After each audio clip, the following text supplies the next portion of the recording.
घडामोडी भारताच्या एअर स्ट्राईकला मोठं यश प्राप्त झालेलं आहे। दहशतवादी मसूद अझहरचा भाऊ रऊफ अझहरचा खात्मा करण्यात आलेला आहे। रऊफ अझहर कंदाहार विमान अपहरणाचा मास्टर माइंड होता।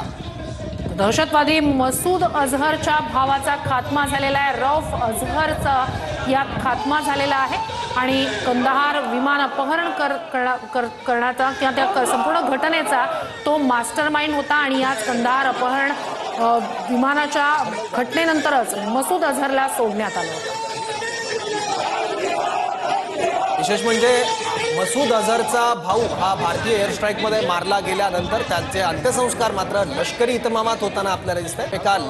एका दहशतवाद्याचे पाकिस्तानी लष्करासोबतचं कनेक्शन सुद्धा यावरून आपल्याला दिसतंय। तर कालही दहशतवाद्यांच्या खात्म्यानंतर त्या दहशतवाद्यांचं दफन जे केलं जात होतं ते पाक सैन्याच्या अधिकाऱ्यांच्या जवानांच्या उपस्थितीत केलं जात होतं।